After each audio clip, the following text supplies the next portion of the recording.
Assalamualaikum warahmatullahi wabarakatuh. Alhamdulillah jumpa lagi di channel ini. Selawat dan salam selalu dan tetap tercurahkan kepada junjungan kita Nabi besar Muhammad sallallahu alaihi wasallam. Allahumma sholli ala sayyidina Muhammad wa ala ali sayyidina Muhammad. Harapan dan doa saya semoga saudaraku semuanya selalu diberikan kesehatan, dilapangkan rezekinya, diampuni dosa-dosanya, dan dipanjangkan umurnya. Namun sebelum lanjut, dengan kerendahan hati saya mengajak Anda semuanya untuk bergabung di channel ini dengan cara menekan tombol subscribe dan menuliskan doa-doa dan harapan kalian di kolom komentar sehingga kita bisa amini bersama. Dengan begitu, mudah-mudahan harapan dan cita-cita kita semua segera dikabulkan oleh Allah Subhanahu wa taala. Amin ya robbal alamin. Ilyas adalah seorang nabi yang disebutkan di dalam Al-Quran dan jarang sekali orang-orang membahas tentang kisahnya. Menurut sebuah riwayat, Nabi Ilyas ini memiliki postur badan 5 kali lebih tinggi dari Nabi Adam alaihissalam. Dikatakan bahwasanya tingginya Nabi Ilyas 150 meter. Maka benarkah riwayat tersebut? Untuk teman-temanku seiman, mohon untuk menonton video ini sampai habis agar tidak terjadi kekeliruan dan salah paham. Untuk itu, di video kali ini kita akan membahas tentang kisah Nabi Allah Ilyas alaihissalam. Nabi Ilyas diperkirakan hidup pada tahun 910 sampai 850 sebelum Masehi. Al-Quran hanya sedikit saja mengisahkan tentang Nabi Ilyas ini, yaitu di surat Al-An'am dan As-Saffat. Namun ada khilaf dari para ulama tentang siapakah sebenarnya Nabi Ilyas ini. Di dalam riwayat Ibnu Mas'ud, Ilyas adalah Nabi Idris. Sedangkan menurut pendapat para ulama ahli tafsir lain mengatakan Ilyas bukanlah Idris. Ilyas adalah keturunan dari Nabi Harun bin Imran yang tak lain Harun ini adalah kakak kandung Nabi Musa bin Imran. Jika kita melihat di dalam Al-Quran, di surat Al-An'am ayat 84-85, disimpulkan bahwasanya hanya ada 2 kemungkinan dari mana Ilyas berasal, yaitu dia merupakan keturunan Nuh atau yang kedua, Ilyas adalah keturunan dari Ibrahim.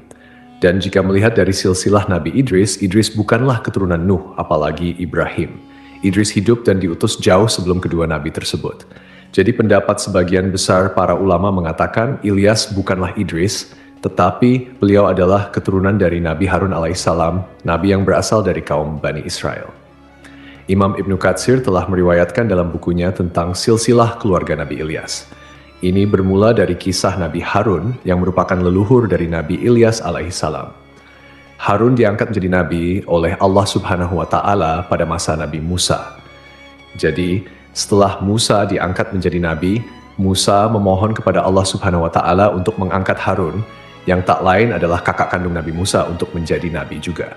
Karena saat itu Nabi Musa butuh seorang juru bicara untuk bisa berdakwah kepada kaum Bani Israel. Sebab sejak kecil, Nabi Musa mengalami kesulitan untuk berbicara. Maka diangkatlah Harun menjadi nabi untuk menemani dakwahnya Musa. Di dalam Al-Quran sendiri, nama Nabi Harun sering disebutkan berdampingan dengan kisah Nabi Musa alaihissalam. Nabi Harun ini memiliki kemampuan yang luar biasa dalam berbahasa dan merangkai kata-kata. Maka Harun dinilai cocok untuk mendampingi Musa pada masa itu. Dan Nabi Ilyas ini berasal dari keturunan Nabi Harun alaihissalam. Nabi Ilyas diutus Allah Subhanahu wa taala di daerah yang bernama Balabak yang terletak di daerah Damaskus. Balabak ini adalah sebuah kota yang masyarakatnya menyembah patung berhala. Patung-patung berhala yang mereka sembah itu bernama Baal. Maka kota mereka dinamai serupa dengan berhala yang mereka sembah. Berhala Baal menjadi kota Balabak. Dikisahkan, berhala Baal ini adalah sebuah patung yang terbuat dari emas dan ditempatkan di bukit-bukit yang tinggi. Ada pula ahli tafsir lain yang mengatakan bahwasanya Baal adalah nama seorang perempuan. Nah, mereka dikatakan menyembah tokoh seorang perempuan di kota itu. Tapi pendapat yang lebih kuat adalah bahwasanya Baal adalah nama patung berhala yang disembah oleh kaum itu. Nabi Ilyas setiap hari mendakwahi kaum ini dan raja mereka supaya mereka semua bertauhid, hanya menyembah kepada Allah Subhanahu wa taala. Tapi rupanya mereka tidak mau mengikuti ajakan dari Ilyas. Raja dan masyarakat saat itu telah mendustakan nabi mereka. Setelah bertahun-tahun mereka didakwahi, akhirnya mereka pun merasa jengkel dan risih kepada Nabi Ilyas. Mereka menganggap Ilyas hanyalah pengganggu dan sering mengancam mereka dengan azab-azab. Ada suatu ketika anak dari sang raja mengalami sakit yang tak kunjung sembuh. Raja pun berkata pada Ilyas, "Hai Ilyas, Menurutmu apa yang harus kulakukan untuk anakku yang tengah sakit itu?" Kemudian Ilyas menjawab, "Tanyalah kepada berhala-berhala yang kalian sembah, siapa tahu mereka bisa membantu." Raja pun sangat kesal mendengar jawaban tersebut. Hingga pada suatu hari, raja dan rakyatnya ketika itu bersekongkol untuk mengusir Ilyas dari negeri mereka. Jadi ketika Nabi Ilyas mendatangi mereka untuk berdakwah, kemudian mereka pun melempari Nabi Ilyas dengan batu-batu. Nabi Ilyas pun tak pernah gentar dan takut untuk terus berdakwah kepada kaumnya supaya mereka tidak tertimpa azab dari Allah Subhanahu wa Ta'ala. Akhirnya pada suatu hari, ketakutan Nabi Ilyas pun muncul karena diketahui bahwasanya ada kabar kalau masyarakat di negeri itu mau membunuh Nabi Ilyas. Dan pada akhirnya mau tidak mau Nabi Ilyas pun pergi meninggalkan negeri itu. Beliau pergi ke suatu tempat yang aman dan tinggal di sebuah gua selama pelarian itu. Setiap hari Allah Subhanahu wa Ta'ala memberikan bantuannya berupa burung gagak yang membawa makanan untuk sang nabi. Pada suatu hari, bencana pun datang kepada negeri yang ditinggalkan oleh Nabi Ilyas alaihissalam. Jadi ketika itu di negeri Balabak ini terjadi musim kemarau yang luar biasa. Dikisahkan musim kemarau itu terjadi selama 3 tahun berturut-turut. Tak ada hujan sama sekali yang turun hingga tanah pun menjadi gersang dan cuaca menjadi luar biasa panas. Penduduk kota Balabak yang tidak sanggup bertahan akibat kemarau itu, mereka mati satu persatu karena tak ada makanan dan minuman. Para penduduk negeri itu beranggapan bahwa bencana ini merupakan bencana yang ditimpakan oleh berhala Baal karena Nabi Ilyas telah berdakwah di negeri mereka. Kemudian mereka pun bersama-sama pergi mencari Nabi Ilyas dan mereka ingin membunuh Nabi Ilyas supaya musibah di negerinya segera berakhir. Akhirnya mereka pun mendapati tempat persembunyian dari Nabi Ilyas. Tapi saat itu Nabi Ilyas pun telah melarikan diri karena beliau tahu saat itu ada segerombolan orang dari negeri Balabak yang hendak datang ke gua di mana Ilyas tinggal.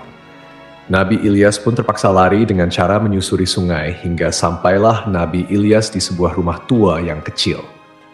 Lalu Nabi Ilyas pun mengetuk pintu rumah itu dan mengucapkan salam. Pintu rumah itu pun dibuka oleh seorang wanita yang cukup tua. Kemudian Nabi Ilyas meminta izin kepada wanita itu untuk bersembunyi di dalam rumahnya. Wanita itu pun mengizinkan dan menyuruh Nabi Ilyas untuk masuk ke dalam. Rupanya di dalam rumah tersebut ada anak laki-laki, anggota keluarga itu sedang sakit parah. Karena merasa kasihan, Nabi Ilyas pun berdoa kepada Allah Subhanahu wa Ta'ala untuk mengangkat penyakit anak laki-laki ini. Tak berapa lama, atas izin dari Allah Subhanahu wa Ta'ala, anak itu pun sembuh dari sakitnya. Anak anggota keluarga yang sakit itu bernama Ilyasa. Nah, setelah Ilyasa ini sembuh dari sakitnya, hari-harinya diisi dengan belajar bersama dengan Nabi Ilyas. Hingga pada suatu hari, Allah Subhanahu wa Ta'ala mengangkat Ilyasa menjadi seorang nabi yang kita kenal dalam Islam sebagai Nabi Allah Ilyasa. Teman-temanku seiman, singkat cerita, setelah Nabi Ilyas mengetahui kabar kalau Raja Zalim di negerinya telah meninggal, Nabi Ilyas dan Ilyasa pun mendatangi negeri Balabak tersebut dan keduanya mulai mendakwahi kembali masyarakat di negeri itu. Tapi saat itu rupanya musibah kemarau parah di negeri Balabak itu belum berakhir. Selama negeri itu ditinggalkan oleh Nabi Ilyasa, sebagian besar masyarakat di negeri itu telah banyak yang meninggal dunia. Akhirnya, Nabi Ilyas pun membuat suatu perjanjian kepada masyarakat. Apabila mereka mau meninggalkan sesembahan mereka dan bertobat kepada Allah Subhanahu wa Ta'ala, maka Nabi Ilyas akan berdoa kepada Allah untuk mengakhiri azab di negeri tersebut. Karena orang-orang pun telah berputus asa dan tak tahu lagi apa yang harus dilakukan, dengan terpaksa mereka pun mengikuti saran dari Nabi Ilyas. Setelah itu, mereka mulai menghancurkan berhala-berhala mereka, dan kemudian mereka semua bertobat untuk kembali ke jalan yang benar. Setelah janji mereka sudah dijalankan, Nabi Ilyas pun berdoa meminta hujan kepada Allah Subhanahu wa Ta'ala. Tak lama setelah itu, Allah mengabulkan doa dari Nabi Ilyas. Negeri itu pun turun hujan dengan derasnya, hingga berakhirlah penderitaan mereka karena azab kemarau tersebut. Setelah keadaan di negeri Balabak sudah kembali normal, hewan ternak dan kebun mereka telah menghasilkan banyak makanan. Masyarakat di negeri ini kembali menyembah berhala. Artinya ketika itu masyarakat di negeri Balabak ini kembali ke setelan pabriknya. Mulailah ketika itu orang-orang membuat patung-patung kembali dan negeri itu menjadi di negeri penyembah berhala lagi. Nabi Ilyas pun berdoa kepada Allah Subhanahu wa Ta'ala untuk dibukakan kembali hati kaumnya. Namun akhirnya negeri itu dilanda kemarau lagi, dan ini lebih parah daripada sebelumnya. Di akhir kisah, Nabi Ilyas pun pergi meninggalkan kaumnya yang durhaka itu. Menurut suatu riwayat, tak lama setelah Nabi Ilyas pergi, beliau pun wafat dengan cara diangkat oleh Allah ke langit. Hadis tentang wafatnya Nabi Ilyas itu disebutkan oleh Wahab bin Munafik yang menyatakan bahwa saat itu Ilyas berdoa kepada Allah untuk mencabut nyawanya karena kaumnya telah ingkar dan mendurhakainya. Kemudian datanglah seekor binatang yang warnanya merah seperti api. Lalu Nabi Ilyas pun menaiki binatang tersebut dan Allah Subhanahu wa Ta'ala menumbuhkan sayap di tubuh Nabi Ilyas serta memakaikan pakaian yang terbuat dari cahaya. Setelah itu, Allah Subhanahu wa Ta'ala merubah Nabi Ilyas menjadi malaikat, seorang malaikat manusia yang terbang di langit dan berjalan di bumi. Tapi teman-teman, hadis ini mengandung kontroversi dari kisah-kisah Israiliyat. Tidak perlu diyakini kebenarannya dan tidak pula didustakan. Teman-temanku seiman, disebutkan oleh Imam Ibnu Katsir dalam bukunya Qisasul Anbiya, bahwasanya setiap tahun Nabi Ilyas dan Nabi Khidir berkumpul dan bertemu di Baitul Maqdis Palestina di bulan Ramadan. Kemudian disebutkan Nabi Ilyas dan Nabi Khidir ini setiap tahun melaksanakan ibadah haji berdua. Jadi katanya setiap musim haji itu pasti di Mekah sana ada Nabi Ilyas dan Nabi Khidir, hanya saja orang-orang banyak yang tidak menyadari kehadiran mereka. Dan ketika keduanya tengah melaksanakan ibadah haji, mereka pun meminum air Zam-Zam.